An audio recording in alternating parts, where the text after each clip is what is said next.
Hi friends, welcome back to KP ಅಡುಗೆ ಮನೆ. ಇವತ್ತಿನ ವಿಡಿಯೋದಲ್ಲಿ ಹಲಸಿನ ಹಣ್ಣಿನಿಂದ ಒಂದು ಸ್ಪೆಷಲ್ ರೆಸಿಪಿಯನ್ನು ಮಾಡೋದು ಹೇಗೆ ಅಂತೇಳಿ ಹೇಳಿಕೊಡ್ತಾ ಇದ್ದೇನೆ. ಇದಕ್ಕೆ ಮೊದಲನೆಯದಾಗಿ ಹಲಸಿನ ಹಣ್ಣನ್ನು ಉದ್ದಕ್ಕೆ ಕಟ್ ಮಾಡಿಕೊಳ್ತಾ ಇದ್ದೇನೆ. ಕಟ್ ಮಾಡಲಿಕ್ಕೆ ಚೂರಿ ಎಲ್ಲ ಬೇಕು ಅಂತಿಲ್ಲ, ಈ ರೀತಿಯಾಗಿ ಕೈಯಲ್ಲೇ ಕಟ್ ಮಾಡಿಕೊಂಡ್ರೆ ಆಯಿತು.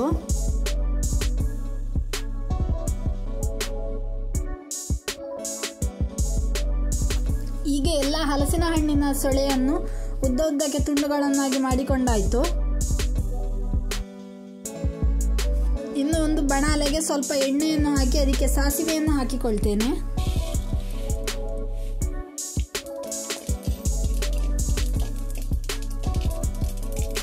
ಸಾಸಿವೆ ಸಿಡಿದ ನಂತರ ಇದಕ್ಕೆ ಹಲಸಿನ ಹಣ್ಣನ್ನು ಹಾಕಿಕೊಳ್ತಾ ಇದ್ದೇನೆ.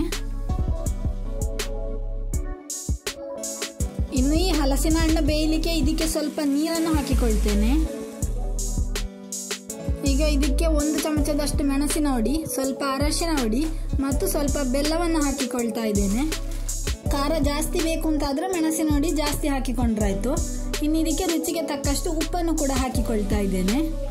ಮಳೆಗಾಲದಲ್ಲಿ ಹಲಸಿನ ಹಣ್ಣು ತಿಂದು ಶೀತ ಆಗುವುದಕ್ಕೆ ಈ ರೀತಿಯಾಗಿ ಚಂಗುಳಿಯನ್ನು ನೀವು ಕೂಡ ನಿಮ್ಮ ಮನೆಯಲ್ಲಿ ಒಮ್ಮೆ ಮಾಡಿ ನೋಡಿ.